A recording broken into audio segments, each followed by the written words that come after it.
Olá para você que acompanha a programação da TV Câmara e também da Rádio Câmara. Obrigado pela sua audiência e sua companhia mais uma vez. Nós estamos começando mais um programa Espaço Aberto e hoje o nosso tema é assistência especializada para adolescentes e adultos com transtorno do espectro autista. E para debater esse tema com a gente, estamos recebendo em formato virtual a doutora Kátia Caputo, que é pediatra e também cofundadora da Associação dos Familiares e Amigos de Portadores de Autismo de Bauru, a AFAPAB. Doutora, muito obrigado por ter aceitado o convite e estar aqui com a gente. Eu que agradeço o convite, né? É sempre importante estar falando sobre o transtorno do espectro autista e principalmente no tema que nós vamos abordar, que são os adolescentes e os adultos que hoje se encontram sem atendimento especializado. Doutor, é correto a gente afirmar que nos últimos anos, eu não sei precisar quanto tempo, mas houve um aumento de pacientes portadores do transtorno espectro autista, o que a gente chama de TEA. Houve realmente esse aumento ou não? Houve sim esse aumento, né? Tanto pelo diagnóstico, que hoje nós temos ferramentas especializadas, né? Mais firmes, né? Mais robustas para a gente dar esse diagnóstico, e também por outros motivos, né? Que a gente chama de externos, né? Na parte genética, que também fez aumentar o número de pessoas com transtorno do espectro autista. No Brasil, a gente tem números reais, tem uma estatística real de quantas pessoas são pacientes dessa doença? Não, no Brasil a gente não tem. A gente tem uma estatística do CDC, que é o Centro de Doenças americano, que hoje, cada 36 crianças que nasce, uma está dentro do espectro autista. Em 2013, nos Estados Unidos e Europa também, era 1 para 150, né? A estatística brasileira, a última que nós temos, é de 2011, que era 1 para 360. Se nós formos colocar na mesma proporção o crescimento que teve desses órgãos que conseguem fazer essa estatística em outros países, hoje, dos 2 milhões que se falava em 2012 a 2013, hoje nós temos no Brasil mais de 6 milhões de pessoas com transtorno do espectro autista.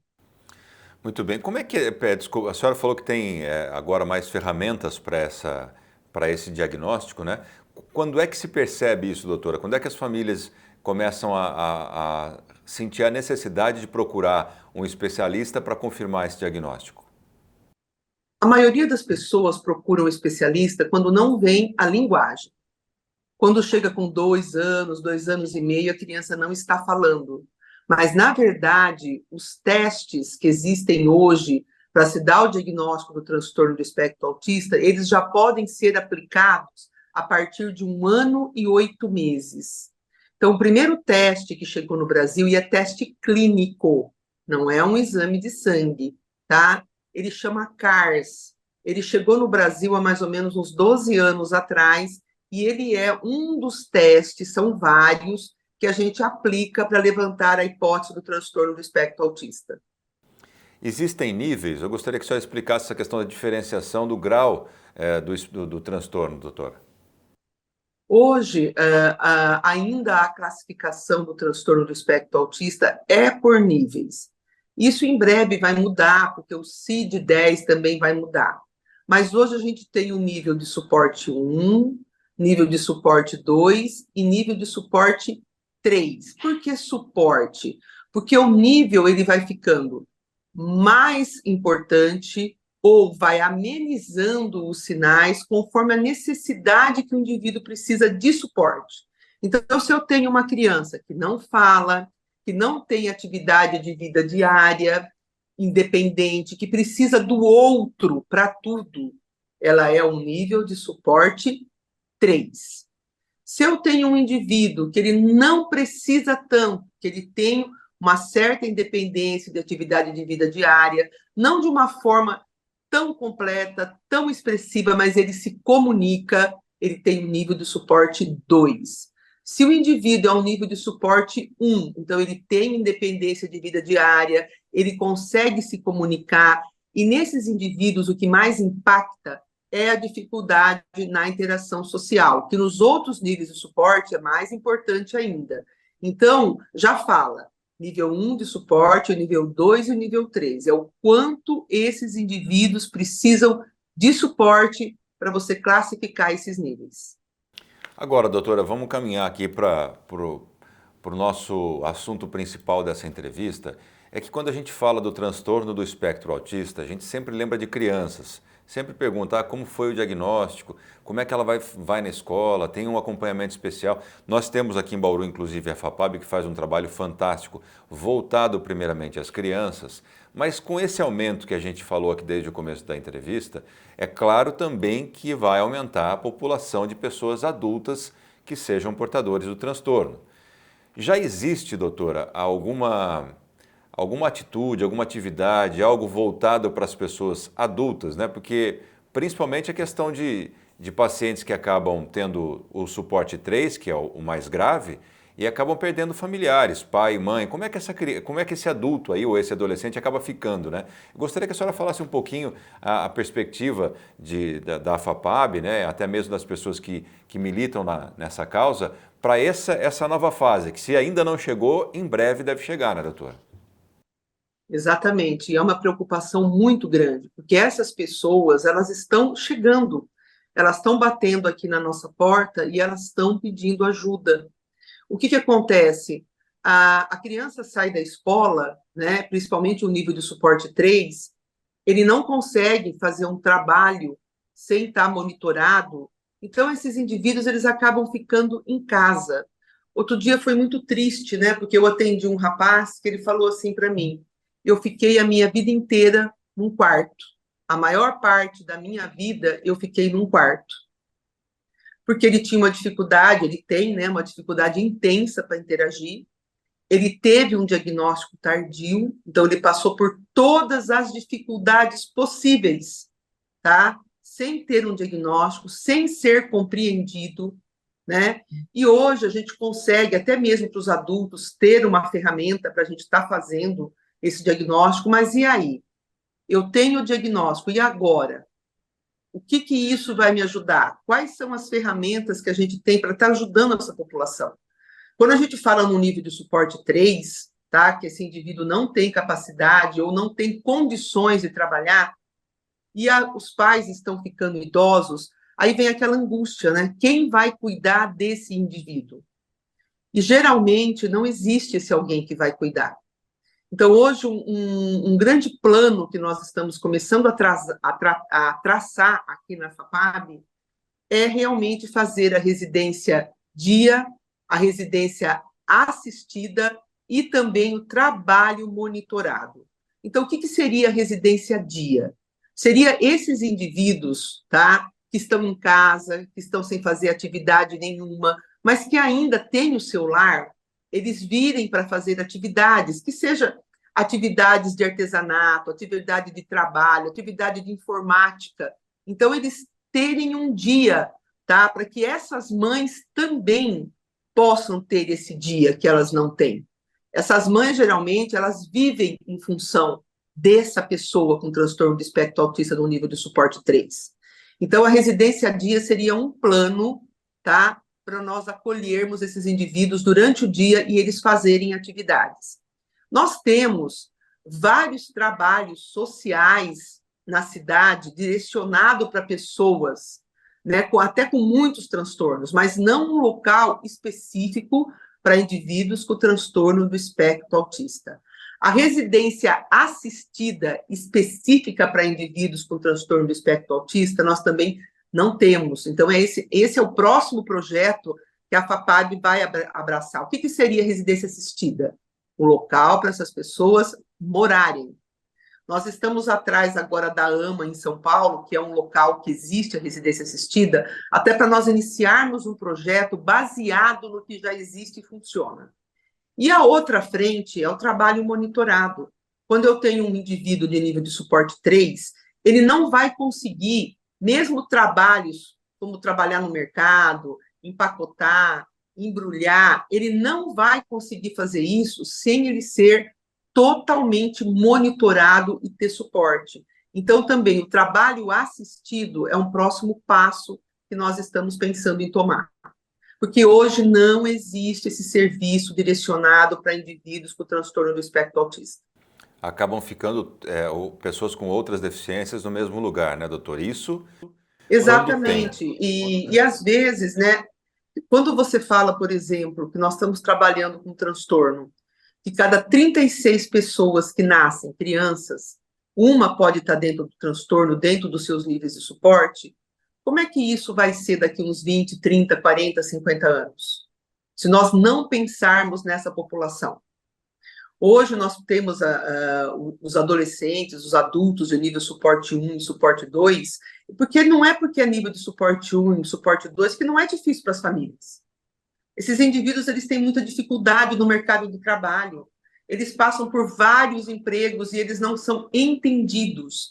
Então, tem muitos jovens vindo procurar a FAPAB para ter o diagnóstico, e ter no diagnóstico, ter apoio dessas empresas, conseguir um trabalho no PCD que ele possa ter o maior apoio, e isso nós já estamos fazendo, tá? Eu estou atendendo muitos jovens aqui na FAPAB, que eu estou dando o diagnóstico, através da assistente social, nós estamos tentando entrar em contato com as empresas, passar a necessidade desse jovem, para que ele consiga ser acolhido no trabalho.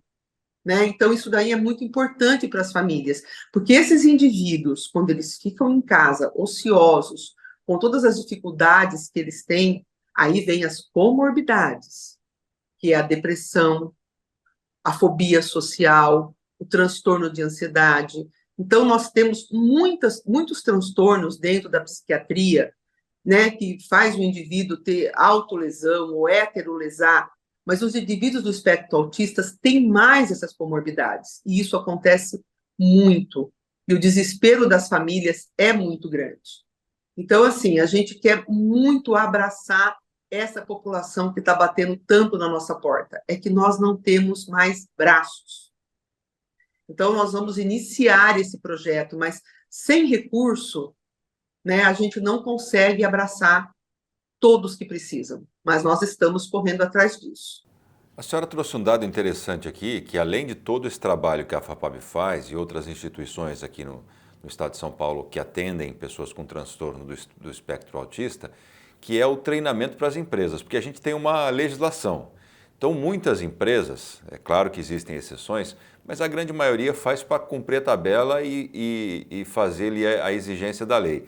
Eu, particularmente, nunca tinha pensado nisso, né? É preciso que a empresa também tenha um treinamento ou uma capacitação por parte de todo o corpo de funcionários para poder lidar com essa diferença que existe, né, doutora? Esse, inclusive, Sim, é o principal objetivo, é a inclusão desse paciente no mercado de trabalho, né? Isso também é discutido? sim, porque veja bem, ó, nós temos indivíduos, eu tenho jovens aqui que vêm, que eles são extremamente capazes em TI, em informática. Só que se nessa empresa, esse rapaz ficar num local com muita gente, com muita informação, com muito barulho, ele não vai produzir tudo que ele pode no seu potencial.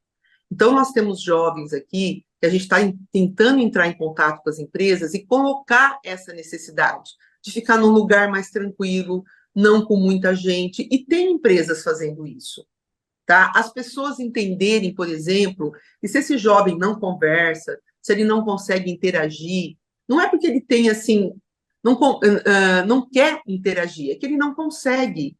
E hoje as pessoas tendo informação que aquele jovem que não vai entender uma frase que você vai falar, ou no que você falar uma coisa triste, ele vai dar risada, não é porque ele está querendo fazer aquilo, e sim é porque é uma dificuldade que ele tem de entender as expressões sociais. Então, as pessoas entendendo isso também vai ajudar que esse jovem fique mais no trabalho e que seja entendido de uma forma que ele seja produtivo. Perfeito. Doutora, voltando na questão dos níveis, 1, 2 e 3, é possível algum desses pacientes conseguirem ter uma vida, a gente sabe que no mercado de trabalho tudo bem, na escola tudo bem, mas uma vida sozinho, por exemplo, porque o nosso foco aqui da residência inclusiva, assistida, né?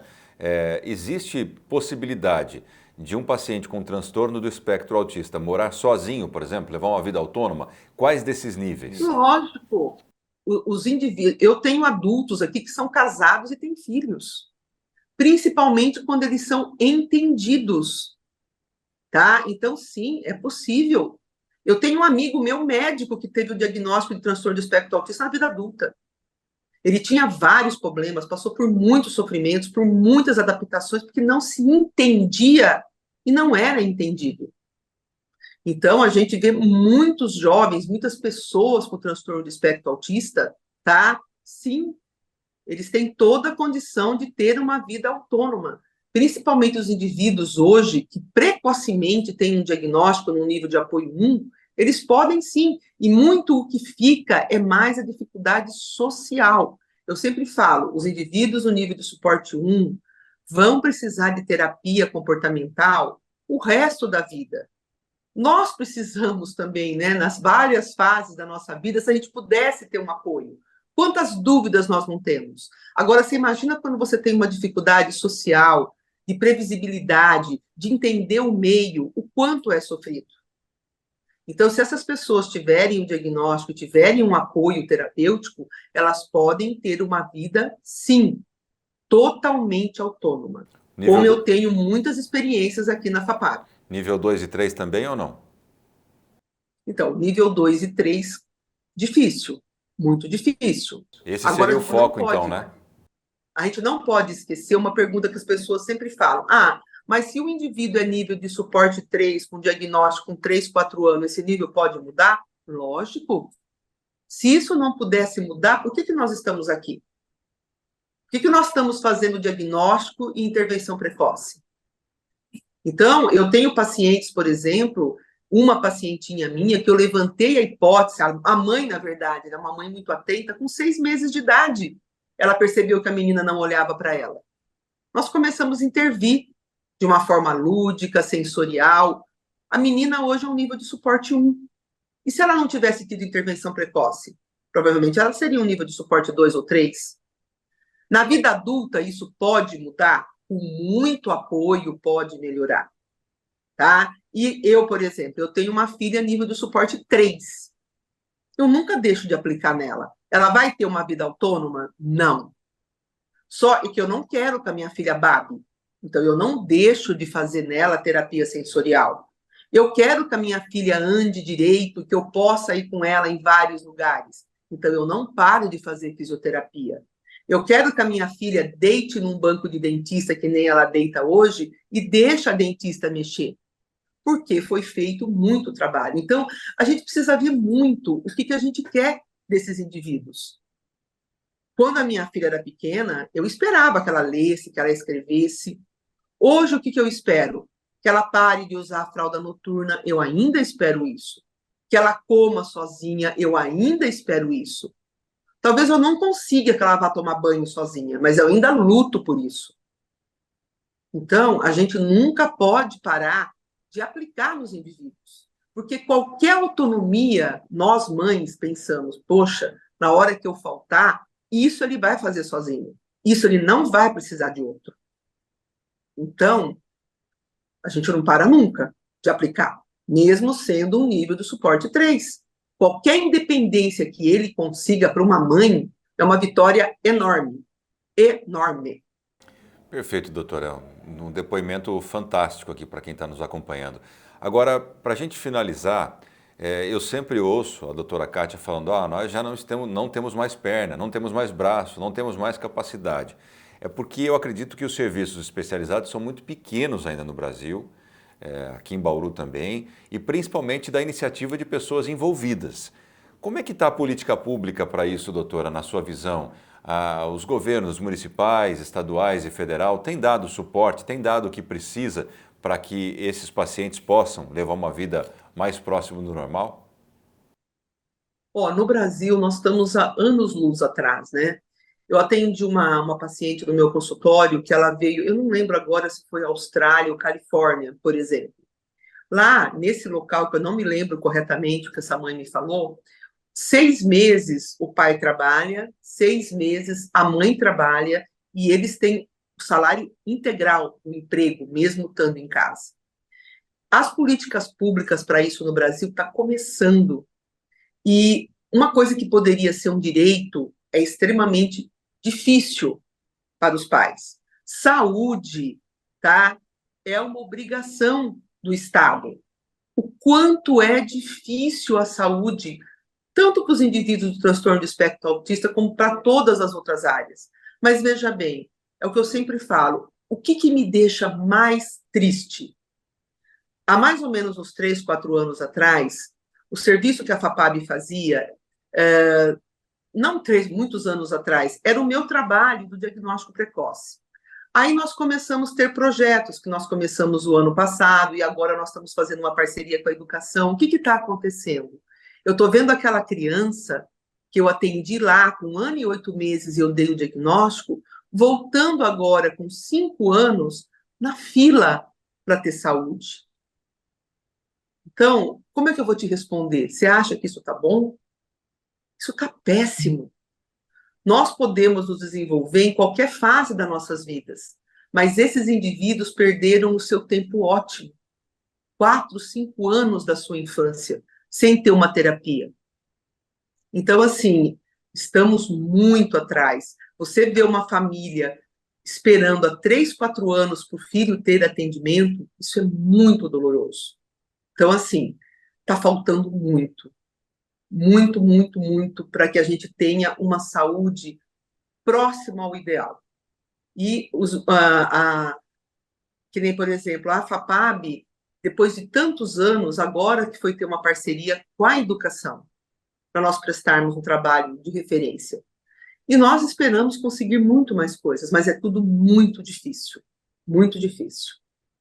Muito bem, doutora. Eu espero que com essa conscientização, com os depoimentos que a senhora trouxe para a gente aqui, pelo menos essa discussão ela seja ampliada e a gente possa fazer com que novos pacientes não percam tanto tempo quanto esses que a senhora citou aqui. Muito obrigado pela sua entrevista, por dividir um pouquinho com a gente aqui a sua vivência, que é de extrema importância. Eu agradeço, né? Toda vez que eu tenho a chance de falar deles, sobre eles, eu sou muito grata, porque é uma sementinha que a gente está plantando para tentar ajudar.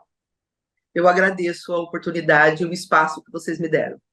Muito obrigado, doutora Kátia, e a você que acompanhou essa entrevista pela sua audiência e até a próxima.